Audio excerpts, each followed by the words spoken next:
की आहट हम जान लेते हैं, पहले से ही उन कदमों की आहट हम जान लेते हैं, तुझे है जिंदगी हम दूर से पहचान लेते हैं। मैं हूं संजय सिन्हा, आप देख रहे हैं खास बात इंडिया। आइए खबरों की तरफ आपको लिए चलेंगे। आपको बता दें कि 1 जून से देश में 5 बड़े बदलाव होने जा रहे हैं। इन बदलावों पर हम चर्चा करेंगे, लेकिन इससे पहले लेंगे एक छोटा सा break. Sponsored by Neegha marriage hall.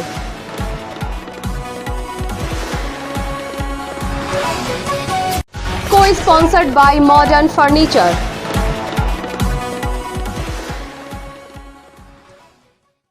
Break के बाद एक बार फिर से आप सभी दर्शकों का खास बात इंडिया के इस बुलेटिन में बहुत बहुत स्वागत। आपको बता दूं कि 1 जून से देश में 5 बड़े बदलाव होने जा रहे हैं। बदलाव नंबर 1, सबसे पहला बदलाव होने जा रहा है दिल्ली, हिमाचल प्रदेश और मध्य प्रदेश सहित दूसरे राज्यों में लॉकडाउन लगा दिए गए हैं, लेकिन 1 जून से इन राज्यों में लॉकडाउन में ढील दिए जाएंगे, क्योंकि इन राज्यों में मामले काफी कम हो गए हैं। इन्हें देखते हुए यहाँ की सरकारों ने इस तरह का फैसला लिया है और 1 जून से इन राज्यों में ढील दी जा रही है।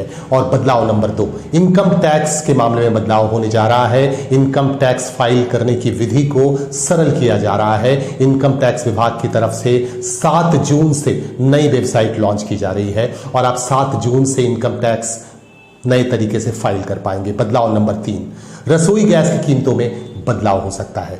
इसमें किसी तरह का भी बदलाव हो सकता है, दाम बढ़ भी सकता है, दाम घट भी सकता है।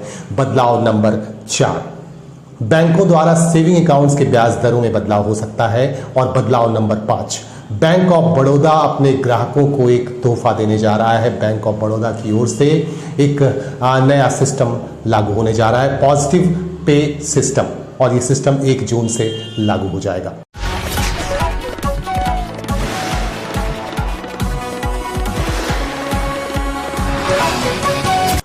कहते हैं रक्तदान महादान, रक्त की एक एक बूंद काफी कीमती होती है। इसे देखते हुए कई राजनीतिक और गैर राजनीतिक संस्थाओं की तरफ से लगातार रक्तदान शिविर लगाए जा रहे हैं। आसनसोल के बर्नपुर इलाके में भी सीटू की तरफ से, वामपंथी संगठन सीटू की तरफ से रक्तदान शिविर लगाया गया। सीटू ने 52 साल पूरे किए। इस उपलक्ष्य में यहाँ रक्तदान शिविर का आयोजन किया गया और इस मौके पर उत्साही लोग यहाँ पे मौजूद थे और संगठन के नेतागण भी यहाँ खास तौर से मौजूद थे और कुल 25 यूनिट रक्त यहाँ पर दान किए गए। लोगों ने स्वेच्छा से रक्तदान किया, 25 लोगों ने स्वेच्छा से रक्तदान किए।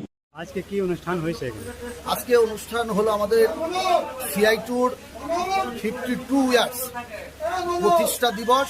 সেই প্রতিষ্ঠা দিবসকে কেন্দ্র করে আজকে আমরা সিআইটুর পক্ষ থেকে, আনঅর্গানাইজ সেক্টরের পক্ষ থেকে, আনঅর্গানাইজ সমন্বয় কমিটির পক্ষ থেকে আমরা এখানে ব্লাড ডোনেশন ক্যাম্পটা করেছি। এই ব্লাড ডোনেশন ক্যাম্পের কর্মসূচি প্রথমেই আমরা যেটা শুরু করেছি, আমাদের ফ্ল্যাগ হোস্টিং হয়েছে সিআইটু পার্থ মুখার্জি, আমার বর্ধমান জেলা কমিটির নেতৃত্ব, বংশগোপাল চৌধুরী রাজ্য কমিটির সদস্য, তাদের উপস্থিতিতে ফ্ল্যাগ হোস্টিং হয়। ফ্ল্যাগ হোস্টিং হওয়ার পরে আমাদের ব্লাড ডোনেশন ক্যাম্প চলছে। এই পর্যন্ত আমাদের 17 জন blood donor already blood donation করেছেন, আরও হবে। আমাদের 25 বছর বর্তল হচ্ছে আমাদের লক্ষ্যমাত্রা 25, ঠিক আছে। এই সিআইটুর পক্ষ থেকে আজকে আমরা 52তম প্রতিষ্ঠা দিবস উপলক্ষে আমাদের আনঅর্গানাইজ সেক্টরের পক্ষ থেকে আমাদের আজকে রক্তদান শিবির। আপনার নাম কি? স্বপন মিত্র, আনঅর্গানাইজ সমন্বয় কমিটির সম্পাদক। आसनसोल के गुरु गोविंद सिंह गुरुद्वारे में एक कार्यक्रम का आयोजन किया गया सेंट्रल गुरुद्वारा प्रबंधन कमेटी और सिख वेलफेयर सोसाइटी की तरफ से। और इस कार्यक्रम के दौरान तीसरी बार पश्चिम बंगाल सरकार में मंत्री बने मलय घटक को सम्मानित किया गया खास तौर से। और इस मौके पर जामुड़िया के नवनिर्वाचित विधायक हरिराम सिंह को भी सम्मानित किया गया। इस मौके पर आसनसोल म्युनिसिपल कॉरपोरेशन के प्रशासनिक बोर्ड के सदस्य अभिजीत घटक भी खास तौर से मौजूद थे। इन तीनों नेताओं को यहाँ सम्मानित किया गया और सम्मान के बाद यहाँ खाद्य सामग्री भी वितरित किए गए। आपको बता दूं कि सिख समाज से जुड़ी इन संस्थाओं की तरफ से लगातार जरूरतमंदों को भोजन मुहैया कराया जा रहा है। लॉकडाउन के इस दौर में लगातार भोजन देकर लोगों की मदद की जा रही है। इसी क्रम में आज भी मंत्री मलय घटक के हाथों यहाँ भोजन परोसा गया। आज का क्या आप लोग का कार्यक्रम था? वाहिगुरु जी का खालसा, वाहिगुरु जी की फतेह।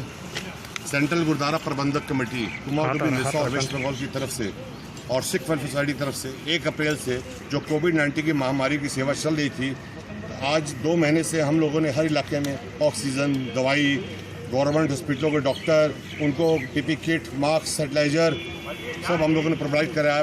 प्लस उन्होंने इंजेक्शन की डिमांड की इंजेक्शन दिया और हर गुरुद्वारे में लोड़वंद गुरसिखों को लंगर की सेवा भी की जा रही है, दवाइयों की सेवा की जा रही है। कोविड-19 की महामारी में हमारी कमेटी 10 साल से इस सिलसिले में काम कर रही थी, क्योंकि कीरत करो, नाम जपो, वंश को, गरीब दामू गुरदी गोलक। तो इस मामले में सारे आज हमारे मोलाई घटक जी आए थे, उनको सम्मान दिया गया है। श्री हरिराम सिंह जी आए थे, अभिजीत घटक जी आए थे, गुरुदास चटर्जी भी आए थे, और भी हमारे बर्धमान के प्रधान महेंद्र सिंह जी, कुलदीप सिंह सलूजा जी, और भी मंजीत सिंह जी, निस्सा वाले, निर्मल सिंह जी, कुमार डुबी वाले, अंडाल वाले, अजीत सिंह, हरदेव सिंह, सारे इलाके के प्रधान जो गोविंद नगर के राम सिंह, जीएलओ कमेटी है, पानागढ़ के मंजीत सिंह जी, निघा के राजा सिंह जी, महेंद्र सलूजा सिंह जी, और श्रीपुर के सरवन सिंह जी, उखड़ा के सफाल सिंह खीर जी, सारे प्रधान लोगों ने आगे, हरजीत सिंह बग्गा जी, चेयरमैन जो है दुर्गापुर के जगदीश सिंह जी, सारे को सम्मान भी दिया गया कोविड-19 का। मलाई घटक जी को आप लोगों ने क्या दिया साथ में यार? मलाई घटक को हम लोगों ने रिक्वेस्ट किया है कि दादा हम लोग के सिख कौम को भी जो फैसिलिटियाँ जो माइनॉरिटी के हिसाब से आती है वो हम लोगों को दिया जाए। कोविड-19 का जो वैक्सीन कर रही है, हम चाहते हैं कि हर गुरुद्वारे में इनका कैंप लगे, ताकि हमारे जो गुरुद्वारे के लोग हैं, वहाँ की संगत है, उनको भी कोविड-19 की महामारी से बचाया जा सके। उनसे ये रिक्वेस्ट की है। प्लस हमारे पढ़े लिखे जो बच्चे हैं, बच्चियां हैं, उनको भी गवर्नमेंट जॉब में, उनको भी माइनॉरिटी के हिसाब से कुछ जॉब दिया जाए, और भी मैरिज रजिस्ट्रार वगैरह जो होते हैं उनको वहाँ पर जॉब की सेवा दी जाए। और भी हर म्यूनसिपैलिटी पंचायत में हमारा हर कास्ट का एक नुमाइंदा होता है, तो हम लोगों ने उनको रिक्वेस्ट की कि हमारा सिख नुमाइंदा भी, चाहे वो आसनसोल से लेकर ब्राकर से लेकर कलकत्ते तक का जितना भी गुरुद्वारे कमेटी के अंडर में पंचायत हो, चाहे म्यूनसिपल कॉर्पोरेशन हो, उनमें हमारा एक नुमाइंदा को जरूर कोई ना कोई सेवा दिया जाए। ये हम लोगों ने रिक्वेस्ट किया, और उन लोगों ने मुझसे वादा किया कि हम लोग हमारी जो बातें हैं वो हमारी माननीय मुख्यमंत्री श्री ममता बनर्जी को पहुँचाएंगे, और वो उन्होंने कोशिश कर रहे हैं कि 100% वो उनकी बातें अमल करेंगे, वो मानेंगे। उनका बहुत बहुत धन्यवाद, और सारी जो संगत आई उनका भी बहुत बहुत धन्यवाद। जितने भी कमेटियाँ आई हैं उनको भी हाथ जोड़ के बहुत बहुत शुक्राना, और आप लोग का मीडिया का भी बहुत बहुत, हम लोगों ने मीडिया को भी सम्मान दिया है, डॉक्टरों को भी दिया है, और भी जहाँ जहाँ लोगों का जिस हिसाब से सेवा आ रही है हम लोग कोशिश कर रहे हैं कि हर सेवा पूरी की जाए। आपका नाम क्या बोले?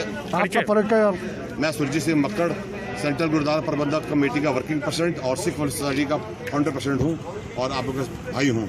सबसे पहले প্রবন্ধক কমিটির থেকে আজকে এই গুরু গোবিন্দনগরের এখানে একটা প্রোগ্রাম ছিল।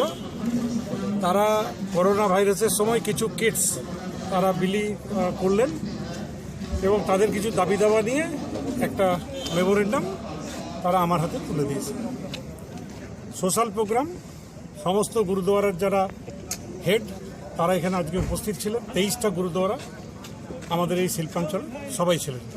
रानीगंज में ऑक्सीजन पार्लर का उद्घाटन किया गया। इस मौके पर आसनसोल म्युनिसिपल कॉरपोरेशन के प्रशासनिक बोर्ड के सदस्य दिव्येंदु भगत विशेष तौर पर मौजूद थे, और उनके हाथों इस पार्लर का उद्घाटन किया गया। और इस पार्लर में 10 ऑक्सीजन सिलेंडर्स रखे गए हैं जो हर समय उपलब्ध रहेंगे, और 8 बेड भी यहां लगाए गए हैं ताकि जरूरतमंदों को यहां दाखिल कराया जाए, और अगर जो कोरोना संक्रमित होते हैं उनकी मदद की जाए। उनकी मदद करने के लिए मारवाड़ी युवा मंच रानीगंज शाखा की तरफ से इस तरह के कदम उठाए गए, और आप देख सकते हैं कि इस मौके पर दिव्येंदु भगत विशेष रूप से मौजूद थे, और उन्होंने इस पार्लर का उद्घाटन किया। और इस मौके पर मारवाड़ी समाज के तमाम लोग मौजूद थे। मारवाड़ी युवा मंच के पदाधिकारीगण खास तौर से मौजूद थे।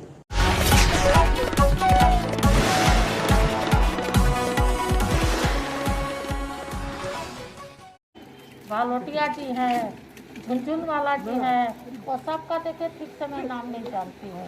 हाँ, मैं बहुत अच्छा लगा कि मारवाड़ी लोग मिलकर इतना बड़ा काम करा रहा है, और मारवाड़ी लोग का मन कुमार है, मन घमंड है मारवाड़ी लोग पर कि आज मैं मारवाड़ी युवा मंच के बीच में खड़ी हूँ, और आज बहुत बड़ा काम देखकर सिलेंडर पार्लर एक बहुत बड़ी मारवाड़ी बच्चा लोग को प्रयास है। जो प्रयास ने समाज का बढ़ाया, और जो प्रयास ने अपना समाज के लिए, ये गौरव की बात है। और एक अच्छा साथ है डॉक्टर लोग बाबू का सहयोग, डॉक्टर का सहयोग होना बहुत जरूरी है। अगर जीवन है तो डॉक्टर का पास है, डॉक्टर ही बचाने वालों है, डॉक्टर ही जीवन देने वालों है। तो मैं करना बेटी को नहीं करूँ क्योंकि बहुत धूप और सबका पसीना आ रहा है। और खास करके प्रेस मीडिया जो हमको पहले से परिचय है आप लोग से, हाँ आप लोग सबको धन्यवाद। और हमारे दीपेंदु दा खास करके हमारे यहाँ रानीगंज के हीरो हैं, तो इनको तो मैं खास करके धन्यवाद दूंगी कि आप लोग के संगठन के बीच में ये आके चार चांद लगा दिए। इसके साथ मैं आपको सबको यही विराम। দেখুন মারওয়াড়ি যুবা মঞ্চে যুব সম্প্রদায় এরা এইরকম একটা অভিনব উদ্যোগ এরা নিয়েছে, নিয়ে এই কাজগুলোর জন্য করার জন্য উদ্যোগ নিল। তো তাতে আমি এদের সম্মতি দিয়েছি এবং তাদের পাশে দাঁড়াবার আমি অঙ্গীকার করেছি। আর এরা এই ধরনের কাজ করলো, যে বলল যে এলাকায় বহুত মানুষ আছেন যারা অক্সিজেনের প্রবলেমে অনেক সময় প্রাণও চলে যেতে পারে। তো এরকম এখানে সাময়িকভাবে আমরা অক্সিজেনের ব্যবস্থা এখানে করা হয়েছে এবং তারপরে তাদেরকে হসপিটালে, যে কোনো হসপিটালে তারা ব্যবস্থা করে নিজেকে অ্যাডমিট করবে। হ্যাঁ, আপাতকালীন যে ব্যাপারগুলো আমরা এখানে করে দিচ্ছি। এবং দেখে বুঝতে পারছেন এখন অনেক হার্টেরও পেশেন্ট আছে, অনেক হাঁপানিরও পেশেন্ট আছে, অনেক কোভিডেরও পেশেন্ট আছে যাদের অক্সিজেনের অভাবে হচ্ছে। তো অক্সিজেনের সাপ্লাই এখানে সম্পূর্ণরূপে এখন ভালো হয়েছে এবং এছাড়া আমরাও অক্সিজেনের এখানে ব্যবস্থা করেছি। যদি কোনো দুস্থ গরিব মানুষ এখানে আসে তাদের সহযোগিতায় আমরা সব সময় আমরা দাঁড়িয়ে আছি। এবং আমাদের মারওয়াড়ি যুবা মঞ্চ যেভাবে উদ্যোগ নিয়েছে এদেরকে ধন্যবাদ জানাবো এবং তারা আরও ভালো উদ্যোগ নিয়ে মানুষের জন্য কাজ করুক। এখানে 10টা সিলিন্ডার আছে, এখানে 10টা সিলিন্ডার আছে আর 8টা बेड আছে। रानीगंज में भोजन वितरण का काम युद्ध स्तर पर चल रहा है। जरूरतमंदों तक भोजन पहुंचाए जा रहे हैं। ग्रीन वॉलंटियर्स द्वारा यह काम लगातार किया जा रहा है। आज भी मुफ्त भोजन पहुंचाए गए जरूरतमंदों तक। आपको बता दें कि लॉकडाउन के इस दौर में जरूरतमंदों को काफ़ी ज़रूरत पड़ रही है भोजन की और लोग बेरोज़गार से हो गए हैं। लॉकडाउन की वजह से जो छोटे दुकानदार हैं, हॉकर्स हैं, छोटे छोटे लोग हैं, वो काफ़ी परेशान हाल हैं। ऐसे लोगों को देखते हुए, उनके दर्द को समझते हुए ग्रीन वॉलंटियर्स की तरफ से उन्हें भोजन करवाया जा रहा है लगातार। आज भी भोजन करवाया गया और इस मौके पर आसनसोल म्युनिसिपल कॉरपोरेशन और रानीगंज के बोरो 2 के प्रभारी पूर्णशशि राय मौजूद थे और इसमें स्थानीय नवनिर्वाचित विधायक तापस बनर्जी का भी बहुत बड़ा रोल सामने आ रहा है। ग्रीन ভলান্টিয়ার্স যে সংস্থা মাননীয় বিধায়ক তাপস বন্দ্যোপাধ্যায়ের উদ্যোগে এবং রানীশার মোড়ের যারা এই গ্রিন ভলান্টিয়ার্সের উদ্যোক্তা তারা সিদ্ধান্ত গ্রহণ করেছেন যে এই কোভিড পিরিয়ডে যেসব আদিবাসী পাড়াগুলো রয়েছে, তপশিলি পাড়াগুলো রয়েছে, সেখানে বাচ্চা ছেলে মেয়েদের প্রোটিন জাতীয় খাবার, যেমন আজকের ভাত, ডাল, একটা সবজি, ডিম, মিষ্টি এবং আমের শরবত খাওয়ানো হলো বাচ্চাদের। আর আজকে প্রায় 50 জনের বেশি বাচ্চা খেয়েছে। আর এটা প্রত্যেকটা আদিবাসী এবং তপশিলি পাড়ার যারা বাচ্চা ছেলে মেয়ে আছে তাদের এই সংস্থার পক্ষ থেকে এটা কন্টিনিউ করে যাবে। তো আজকে হলো রানীশার মোড়ে সজল মাহাতো সহ আরও যারা কর্মীবৃন্দ রয়েছে, সমাজসেবী রয়েছে, তাদের পক্ষ থেকে कंटिन्यू चलेगा। जगह जगह आदिवासी जो पाड़ा बच्चा लोग है वो लोग को लाएगा, खिलाएगा, जाके भी पाड़ा में खिलाएगा बच्चा लोग को, ওদের খাওয়াবে। এবং এটার মূল উদ্যোক্তা হচ্ছে সম্মানীয় বিধায়ক তাপস বন্দ্যোপাধ্যায় মহাশয়। তারই উদ্যোগ, তারই সহযোগিতায় আমরা সকলে মিলে এটা করছি। 8वीं कक्षा में पढ़ने वाली एक लड़की ने आरोप लगाया है अपने ही एक पड़ोसी पर कि उसने उसका यौन शोषण किया है। और सिर्फ यौन शोषण ही नहीं, उसकी तस्वीरें ली गई, उसे नंगा किया गया और उसकी तस्वीरें खींची गई और उसके वीडियो खींचे गए और उसके बाद इंटरनेट पर उन तमाम वीडियोस को, फोटोज को वायरल किए जाने की धमकी दी गई और उसके साथ लगातार यौन शोषण किया गया।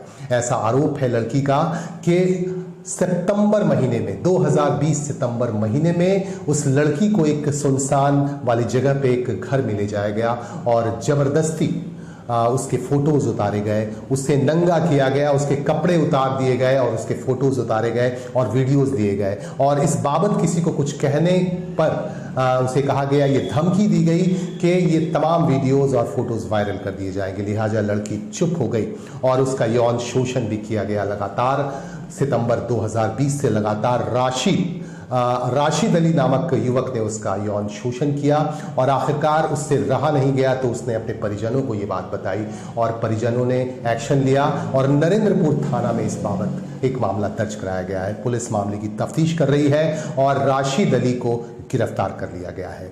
हमारे संवाददाता ने लड़की से बातचीत की और पीड़िता से बातचीत कर ये जानने की कोशिश की कि आखिर उसके साथ क्या क्या हुआ है। उसे आपको बता दूं कि आज अदालत में राशिद अली को पेश किया गया और इस बाबत तफ्तीश लगातार की जा रही है। রশিদ আলী মণ্ডল আমাদের বাড়ির পাশে থাকে এবং সে আমাকে থ্রেট করে যে বাজে বাজে ছবি তুলে ইন্টারনেটে ভাইরাল করবে। তো সেই ভয়ে আমি হ্যাঁ তুলেছিল, ভিডিও করেছিল। তো আমি যখন টিচার্স সাথে গিয়েছিলাম তখন উনি ওখানে গিয়ে আমাদেরকে নেয়, মানে জোর করে গাড়িতে তুলে দরজা লক করে আমাদেরকে ঢুকিয়ে নেয়। ঢুকিয়ে নিয়ে বলে যে না গেলে ওই ছবিগুলো ইন্টারনেটে ছেড়ে দেবে। তো আমি ভয়েতে যাই, গিয়ে ওখানে যে ম্যাডাম ছিল গাড়িতে সে পাশের ঘরে গেলে তখন দরজা লক করে আমাকে জামা কাপড় খুলে মানে বাজে আমাকে ইয়ে করেছে, থ্রেট করেছে যে তোমাকে ভিডিও করে আমি বাইরে এটা ছেড়ে দেবো, তুমি তো জানো না যে এটাও ভিডিও হয়ে গেছে। তো বলে তখন আমি বললাম যে কি হবে তাহলে, বলছে বাড়িতে বললে তাহলে এটা ছেড়ে দেবো।